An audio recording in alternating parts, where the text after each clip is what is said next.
Oke, Kak Yoyo, aku mau tanya nih, Tanya apa? Kak Yoyo punya sahabat nggak sih? Aku sih dulu punya, tapi sekarang udah enggak. Aduh, kasihan banget ya teman-teman. Tapi Kak Yoyo nggak boleh takut, nggak boleh merasa sedih karena kita punya Tuhan yang setia. Dia Yesus sobat kita. Yeay.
dapat bertumbuh di dalam kami ya Tuhan.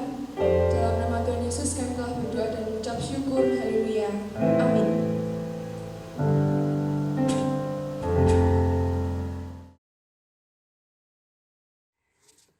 Halo adik-adik, bagaimana kabar kalian hari ini? Kakak berharap kalian semua dalam keadaan baik-baik saja ya. Yuk sekarang tiba saatnya kita mendengarkan firman Tuhan. Kalian duduk yang baik, fokus, konsentrasi agar firman Tuhan bisa kalian dengarkan dengan sungguh-sungguh dan tidak ada yang terlewat. Masih ingatkah kalian dengan raja yang jahat minggu lalu? Ya, dia adalah Raja Ahab. Raja Ahab adalah raja yang tidak mau percaya kepada Tuhan. Bahkan dia membenci orang-orang yang mengikut Tuhan. Dia juga membenci Nabi Elia dan dia berusaha untuk mencari Nabi Elia karena ingin membunuhnya. Ahab berpikir bahwa gara-gara Elia mereka dihukum sehingga hujan tidak turun di Israel. Padahal semua itu terjadi karena kejahatan Ahab, sehingga Allah memberikan hukuman yang berat untuk seluruh kerajaan Israel. Elia disuruh Tuhan untuk pergi dan berbicara kepada Raja Ahab tentang hukuman ini. Walaupun Elia tahu bahwa dia bisa saja dibunuh oleh Ahab, tapi Elia tetap berkata, "Ya Tuhan." Coba ulangi bersama kakak apa yang Elia katakan. 1, 2, 3. Ya Tuhan. Ya, Elia memilih untuk taat kepada Tuhan dan menyampaikan pesan Tuhan kepada Ahab. Dia memilih untuk mengikuti dan melakukan apa yang Allah perintahkan karena Elia percaya Allah lebih kuat dari Raja Ahab. Allah yang memberi perintah kepada Nabi Elia, maka Allah juga yang berkuasa untuk melindungi Nabi Elia. Elia tidak perlu takut karena ada Allah yang menyertai dia. Lalu pergilah Elia menemui Ahab. Dia mengingatkan Raja Ahab bahwa ada Allah yang hidup dan dia berkuasa. Sayang sekali, Raja Ahab tetap tidak mau percaya kepada Allah. Maka Elia mengajak Ahab untuk berlomba. Dengarkan baik-baik ya, lomba ini sangat serius, sangat sulit dan tidak main-main. Perlombaannya seperti ini. Mereka akan membuat sebuah mezbah. Mezbah itu meja yang disusun dari batu-batu dan menaruh hewan korban di atasnya. Lalu mereka akan bersama-sama berdoa kepada Allah yang mereka percayai untuk minta api turun ke atas mezbah mereka. Raja Ahab dan semua pengikutnya berdoa kepada Dewa Baal. Allah mereka, Allah yang tidak hidup dan tidak berkuasa, Allah yang salah. Raja Ahab pun dan para pengikutnya berdoa dengan sangat sungguh-sungguh kepada Baal agar segera mengirimkan api. Mungkin mereka mencoba berteriak dengan sangat keras, meminta sungguh-sungguh kepada Allah mereka. Tapi, menurutmu apakah doa mereka akan didengar? Tentu tidak, karena Allah yang mereka sembah patung-patung yang mati, Allah yang tidak hidup dan tidak berkuasa, dan tentunya tidak bisa mendengarkan doa mereka. Mereka menunggu. Mereka berdoa dan terus berdoa, tetapi api tidak pernah datang dan tidak akan pernah datang. Sekarang giliran Nabi Elia yang berdoa untuk meminta api kepada Allah. Nabi Elia percaya bahwa Allah yang dia sembah adalah Allah yang hidup dan Allah yang benar. Nabi Elia berdoa kepada Allah minta agar Allah menurunkan api ke atas hewan korban di atas mezbah itu. Menurutmu, apakah Allah menjawab doa Elia? Tentu, karena Allah yang Elia sembah hidup dan berkuasa. Dia mendengar dan menjawab doa. Dan betul, tidak lama setelah itu, api turun dari langit membakar mezbah korban Nabi Elia. Ya, Allah mendengar doa Nabi Elia. Allah hidup dan Dia sanggup mendengar doa dan seruan Nabi Elia. Sekarang semua orang sudah melihat bahwa Allahnya Nabi Elia adalah Allah yang benar-benar dan hidup. Seluruh orang dapat melihat bahwa Allah Nabi Elia mendengar doanya dan bahkan berkuasa menjawab doa. Elia juga berdoa agar hujan turun kembali, dan Allah menunjukkan kuasanya atas alam semesta karena memang Dialah pencipta semuanya. Allah menjawab doa Elia dan hujan pun turun dengan begitu deras. Allah yang telah mendengar doa Nabi Elia juga adalah Allahmu, Allah kita semua. Dia adalah Allah yang sama dan kuasanya tidak berubah dari dulu sampai sekarang. Doa-doa apa yang sedang kamu naikkan hari ini? Doa-doa apa yang keluargamu sedang doakan hari ini? Mungkin di antara kamu yang sedang berdoa bersama keluarga, minta Tuhan menyembuhkan anggota keluarga yang sakit. Mungkin ada keluarga-keluarga yang sedang berdoa minta kebutuhan-kebutuhan tertentu. Kebutuhan akan rumah, kebutuhan akan kendaraan, kebutuhan akan makanan, kebutuhan akan pekerjaan, dan lain-lain. Atau mungkin ada juga dari antara kamu yang sedang berdoa untuk minta adik. Atau berdoa minta orang tuamu tidak bertengkar lagi dan saling mengasihi. Tahukah kamu bahwa Allah yang menjawab doa Elia juga Allah yang bisa dan mau menjawab doa-doamu? Ayo, jangan berhenti berdoa dan memohon kepada Allah ya, karena Dia adalah Allah yang hidup dan mengasihi kita semua. Mari kita berdoa. Ya Tuhan, bicaralah kepada kami sejak kami kecil, karena kami mau mendengar Engkau. Biarlah kami mendengar dan mentaati Engkau sejak kami kecil, supaya kami mengerti isi hati-Mu. Dan ketika Engkau memberi perintah kepada kami, biarlah kami selalu menjawab, ya Tuhan, kami mau melakukan apa menjadi perintah-Mu. Berkati anak-anak ataupun adik-adik dimanapun mereka berada, biarlah mereka menjadi figur anak-anak yang boleh menyenangkan hati Engkau. Ketika mereka juga berdoa untuk keluarga ataupun untuk saudaranya ataupun untuk apapun dalam pergumulan mereka, kami percaya Engkau akan menjawab setiap doa-doa mereka seperti Engkau menjawab doa dari Nabi Elia. Kami menyerahkan Tuhan untuk setiap pergumulan anak-anak ini ke dalam tangan kasih kuasa Engkau. Engkau Allah yang berkuasa, Engkau Allah yang maha tahu. Berkati juga anak-anak dalam studi dimanapun mereka berada, ketika mereka belajar di rumah melalui media online, kiranya berkat kecerdasan akan Engkau tambahkan, biar mereka boleh mengikuti setiap materi pelajaran dengan baik. Berkati juga dalam kesehatan mereka, kiranya Engkau melindungi, menjagai dari segala macam wabah penyakit. Engkau akan memberikan tubuh mereka tubuh yang sehat. Kami menyerahkan ya Tuhan untuk setiap adik-adik kami dimanapun mereka berada ke dalam tangan kasih kuasa Engkau. Kiranya penyertaan, pelindungan daripada Engkau menyertai mereka semua. Hanya di dalam nama Tuhan Yesus kami semua telah berdoa dan mengucap syukur. Haleluya. Amin.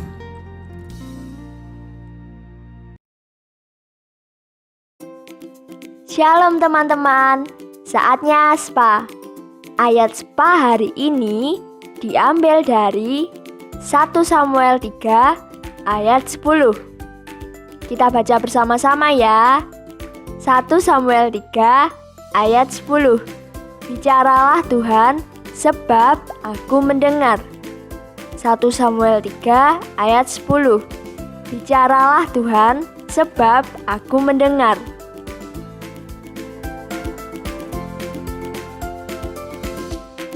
Shalom adik-adik, kalian sudah mendengarkan cerita hari ini. Ceritanya bagus sekali ya. Kakak percaya cerita yang kalian sudah dengar akan menjadi berkat buat kalian. Dan kakak juga percaya kalian akan mengerti tentang isi ceritanya tadi. Adik-adik, tiba saatnya kita akan membuat kerap bersama dengan kakak. Nanti kalian akan membuat kerapnya bersama mama, papa, kakak, atau siapapun yang ada di rumah. Adik-adik, Bahannya sangat mudah sekali, caranya juga sangat mudah. Semua bahan ada di sekitar rumah kita. Adik-adik tidak akan kesusahan untuk mencari bahannya. Coba kita perhatikan yuk, bahannya apa saja. Coba yuk semuanya fokus. Pertama-tama yang kita butuhkan, yang kita harus sediakan adalah kertas berwarna. Kalau di rumah tidak ada kertas berwarna, kalian juga bisa menggunakan kertas berwarna putih ya. Terus apalagi ya? Adik-adik sediakan lem. Nah, kalau di rumah tidak ada lem, kalian juga bisa menggunakan double isolasi atau double tip. Setelah itu, adik-adik sediakan gunting untuk menggunting pola. Setelah itu apalagi ya? Adik-adik sediakan gelas bekas minuman mineral yang sudah dipakai. Terus caranya bagaimana adik-adik? Pertama-tama kita akan membuat pola seperti ini adik-adik ya. Polanya seperti ini. Mudah sekali ya membuat polanya. Semua kertas kita buat pola seperti ini sebanyak 6 kertas, 6 model pola. Setelah itu apa yang kita lakukan? Kita ambil gelas bekas air mineral tadi. Kita beri lem ujungnya kertas tadi yang sudah kita gunting. Kita tempelkan di belakang. Kita tempelkan seperti ini. Terus nanti keliling. Bentuknya akan seperti ini adik-adik. Nah, bentuknya akan seperti ini. Nanti kalian gunting kertas berwarna putih dan kita beri tengahnya warna hitam. Terus kita lipat kertas segitiga seperti ini. Kita lipat ujungnya, kita beri lem, kita tempelkan di sini. Kita beri warna kuning, kertas warna kuning seperti ini. Terus, nah, kita tempel kertas warna putih di sini untuk menulis SPA yang sudah adik-adik pelajari tadi. Wah, sudah jadi bentuknya. Bentuknya apa ya? Nanti kalian bisa gunakan untuk tempat pensil. Nah, seperti ini adik-adik. Kita gunakan untuk tempat pensil. Nah, kalian letakkan di meja belajar kalian. Sangat mudah ya adik-adik. Yuk kita buat bersama-sama. Tuhan Yesus memberkati. Selamat mencoba. Tetap jaga kesehatan.